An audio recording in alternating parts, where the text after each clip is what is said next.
Hello guys, कसे आहात तुम्ही? आय होप तुम्ही खूप मस्त असाल, छान असाल, सुंदर असाल आणि सुरक्षित असाल. आणि माझ्या एका नवीन व्हिडिओमध्ये तुमचं खूप खूप स्वागत आहे.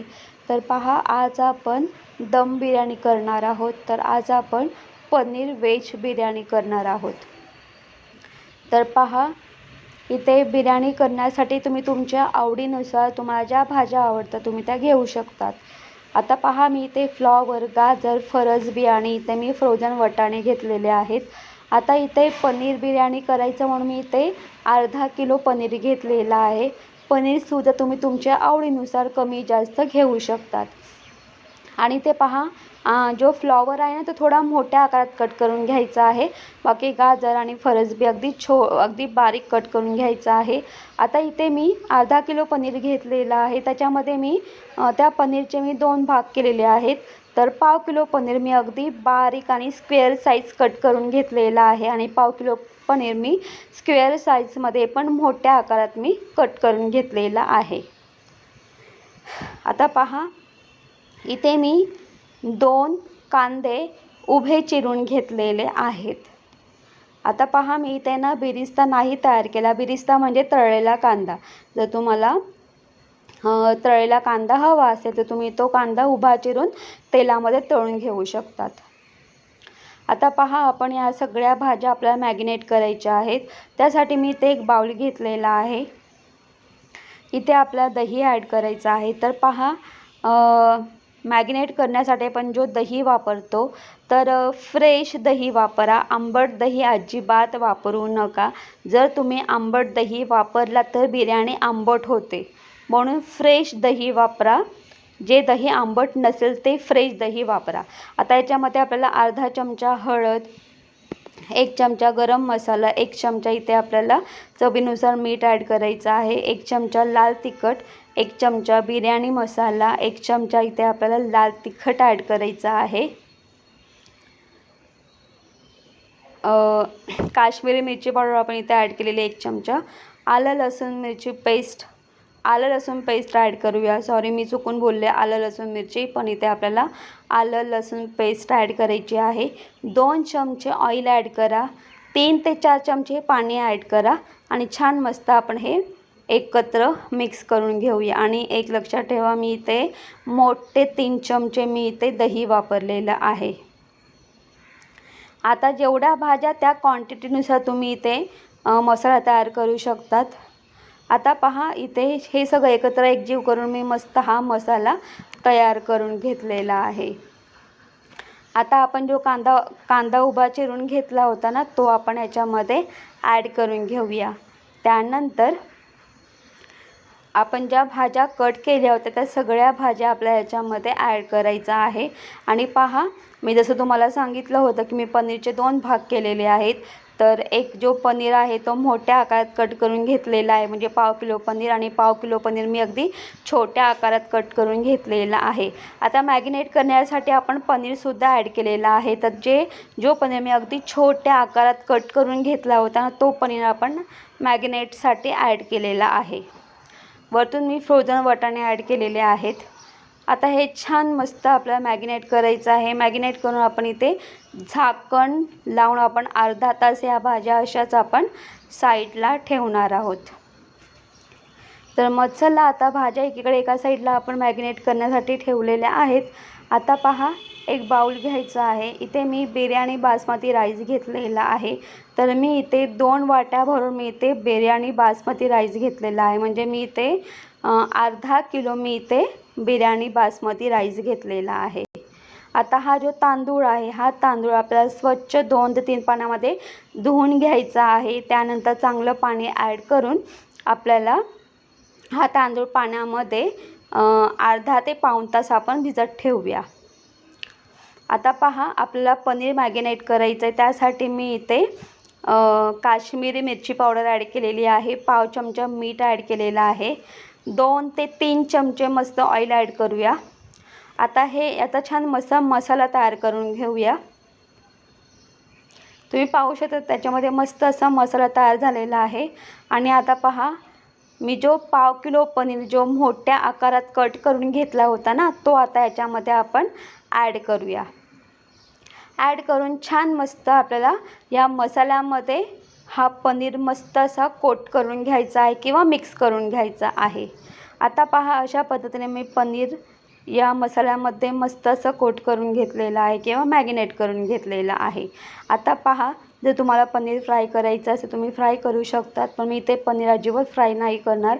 असा मॅरिनेट केलेला पनीर खायला खूप छान लागतो। आता हे सुद्धा याच्यावरती आपण झाकण ठेवून हे सुद्धा आपण साईडला ठेवून देऊया। आता मी इथे एक कढई घेतलेली आहे। कढईमध्ये 3 ते 4 चमचे आपल्याला ऑइल ॲड करायचं आहे। इथे मी 2 चमचे तूप ॲड केलेलं आहे।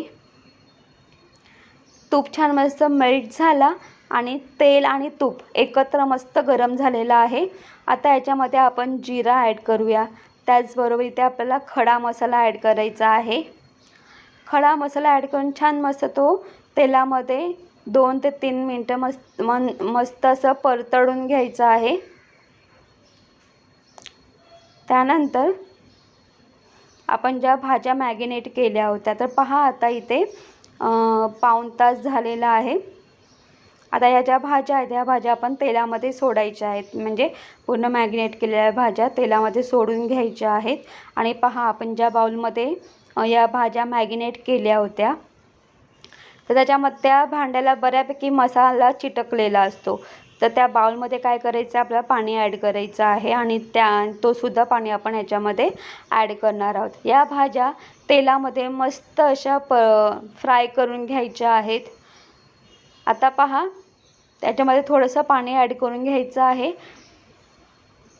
आणि मस्त या भाज्या आपल्याला फ्राय करून घ्यायच्या आहेत। आता पहा आपल्याला काय करायचं आहे, त्याच्यामध्ये मी पाणीसुद्धा थोडंसं ॲड केलेलं आहे। याच्यावरती आपण झाकण ठेवणार आहोत। झाकण ठेवून आपण 20 मिनटं मीडियम गॅसवरती आपण या भाज्या मस्त शिजून घेणार आहोत। आणि या 20 मिनटामध्ये आपल्याला काय करायचं आहे, 5 मिनिटांनी झाकण काढून या भाज्या वर खाली करायच्या आहेत, म्हणजे या भाज्या खाली कढईला चिटकणार नाही याची काळजी घ्यायची। आणि मीडियम गॅसवरती 20 मिनटं आपण या भाज्या मस्त शिजवून घेणार आहोत। आता पहा 20 मिनटं झालेले आहेत, झाकण काढून घेऊया। तुम्ही पाहू शकता भाज्या मस्त शिजलेल्या आहेत आणि बिर्याणीसाठी जशी ग्रेव्ही हवी आहे तशी ग्रेव्ही मस्त अशी तयार झालेली आहे। आता पहा मी इथे गॅस बंद केलेला आहे, म्हणजे बिर्याणी करण्यासाठी जी ग्रेव्ही हवी होती ती इथे ग्रेव्ही आपली मस्त तयार झालेली आहे।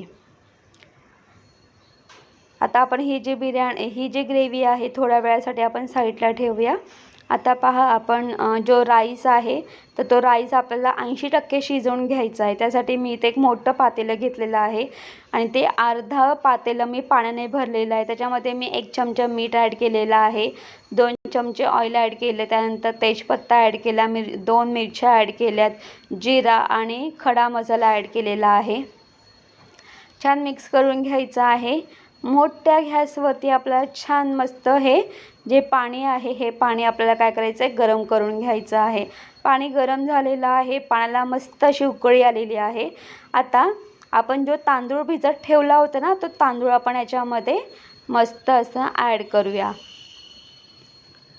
तर पहा बिर्याणी करताना किंवा पुलाव करताना जर तुम्ही बिर्याणी बासमती राईस वापरत असाल ना तर हा राईस ना अर्ध्या तासासाठी किंवा पाऊण तासासाठी तुम्ही पाण्यामध्ये भिजत ठेवा। जेव्हा हा राईस जेव्हा स्टीम होतो ना तेव्हा हा छान मस्त मोकळा आणि असा दाणा असा एक दाणा असा मस्त मोठा होतो आणि मस्त मोकळा होतो। आता छान मस्त आपल्याला उकळी येईपर्यंत हे शिजवून घ्यायचं आहे। आता पहा इथे आपल्याला फक्त 7 ते 8 मिनटंच हा तांदूळ या पाण्यामध्ये शिजवायचा आहे। 7 ते 8 किंवा 10 मिनटं, याच्या व्यतिरिक्त जास्त अजिबात शिजवू नका। 10 मिनटानंतर गॅस बंद करायचा आहे। तर तुम्ही पाहू शकतात इथे आपला हा जो बासमती राईस आहे हा 80% शिजलेला आहे, 20% तो शिजायचा आहे, तो नंतर शिजेल। आता पहा या पाण्यामध्ये या राईसमध्ये जोही काही खडा मसाला आहे तो आपल्याला काढायचा आहे। आता पहा ही जी ग्रेव्ही आहे ना, मी ही ग्रेव्ही हलकी अशी गरम करून घेतलेली आहे. आता याच्यामध्ये सर्वप्रथम आपण काय करूया, कोथिंबीर ॲड करूया बारीक चिरलेली. आता पहा इथे माझ्याकडे मी बिरिस्ता नाही तयार केला, म्हणजे तळलेला कांदा मी नाही तयार केला किंवा नाही तळला मी तो स्किप केलेला आहे. जर तुमच्याकडे पुदिना असेल तुम्ही पुदिना ॲड करू शकतात. आता माझ्याकडे पुदिना नाही म्हणून तो सुद्धा मी स्किप केलेला आहे. आता इथे आपण स्टीम केलेला राईस मस्त याच्यावरती ॲड करून घेऊया. तर पहा मी इथे बिर्याणीचे मी फक्त 2च थर लावलेले आहेत. जर तुम्हाला आवडत असेल तर तुम्ही म्हणजे ग्रेव्ही पुन्हा स्टीम राईस, ग्रेव्ही पुन्हा स्टीम राईस तुम्ही अशा पद्धतीने तुम्ही थर लावू शकतात. तर अशा पद्धतीने मी पूर्ण हा स्टीम राईस पसरवून घेतलेला आहे. आता पहा मेल्ट केलेलं तूप मी याच्यावरती ॲड केलेलं आहे. कडेकडेने हा तूप सोडायचा आहे, मध्ये सुद्धा सोडायचा आहे. आता बारीक चिरलेली कोथिंबीर ॲड केली. त्याचबरोबर आपण जो पनीर मॅरिनेट करून घेतला होता ना मसाल्यामध्ये, तो पनीर याच्यामध्ये ॲड करून घेऊया. अशा पद्धतीने मस्त पसरवून घेतलेला आहे. त्याचबरोबर मी इथे काजू बदामसुद्धा तळून घेतलेले आहेत. तळलेले काजू बदाम आपण याच्यावरती मस्त असे पसरवून घ्यायचे आहेत. अशा पद्धतीने काजू बदाम मस्त पसरवून घेतलेले आहेत. तर पहा माझ्याकडे ना केशर नाही आहे. दुधामध्ये केशर ॲड करून तो दूध ॲड केला जातो याच्यावरती. आता माझ्याकडे केशर नाही म्हणून ते मी स्किप केलेलं आहे. पण पनीर मॅरिनेट केलेला जो मसाला होता ना, तो मी असं मध्ये सोडलेला आहे. कारण पूर्ण पनीरचा जो फ्लेवर आहे त्या मसाल्यामध्ये उतरलेला आहे, म्हणून मी तो मसाला असा मध्ये ॲड केलेला आहे. आता पुन्हा बारीक चिरलेली कोथिंबीर ॲड करूया. आणि पहा याच्यामध्ये ना मी मनुकेसुद्धा ॲड केलेले आहेत. तर ना जर तुम्हाला बिर्याणीमध्ये जर तुम्हाला म्हणजे हे किसमिस नको असतील तुम्ही स्किप करू शकतात. पण हे जे किसमिस आहेत ना, हे बिर्याणी खाताना असं दाताखाली आले ना की ते खायला खूप छान वाटतात. पण हे ऑप्शनल आहे, नसेल आवडत तर स्किप करू शकतात. आता मी इथे किसमिससुद्धा अशा पद्धतीने ॲड केलेला आहे. आता या बिर्याणीला आपण दम देऊया. मी इथे एक ॲल्युमिनियमचा तवा घेतलेला आहे. हा तवा आपल्याला 5 मिनटं मोठ्या गॅसवरती गरम करून घ्यायचा आहे. त्यानंतर गॅस बारीक करायचा आहे. त्यावरती ही आपल्याला कढई ठेवायची आहे आणि आपण मंद गॅसवरती किंवा मीडियम गॅसवरती आपण 15 मिनटं आपण या बिर्याणीला दम देऊया. आता पहा 15 मिनटं झालेले आहेत. मी गॅस बंद केलेला आहे. तर इथे आपली मस्त अशी ही बिर्याणी तयार झालेली आहे. पहा दम द्यायचा असेल तर तुम्ही मीडियम गॅसवरती द्या किंवा मंद गॅसवरती. जर तुम्ही मीडियम गॅसवरती जर तुम्ही दम देत असाल तर 10 मिनटं दम द्या आणि जर मंद गॅसवरती दम देत असाल तर मग 15 मिनटं या बिर्याणीला दम द्या. तर पहा अशा पद्धतीने आपली बिर्याणी तयार झालेली आहे. एका प्लेटमध्ये ही बिर्याणी मी मस्त ट्रान्सफर करून घेतलेली आहे. ही बिर्याणी चवीला एक नंबर आणि भन्नाट अशी लागते. पहा श्रावण महिना चालू आहे. श्रावण महिन्यामध्ये संडे स्पेशल काहीतरी हवं असतं नाही का? तर त्यावेळेस तुम्ही अशी ही पनीर बिर्याणी नक्कीच बनवू शकतात. या बिर्याणीसोबत तुम्ही रायता करू शकतात किंवा बुंदी रायतासुद्धा तुम्ही खाऊ शकतात. पापड किंवा कांदा टोमॅटो तर तुम्ही सॅलड तयार करून खाऊ शकतात. तर तुम्हीसुद्धा अशा पद्धतीने ही व्हेज बिर्याणी नक्कीच ट्राय करा.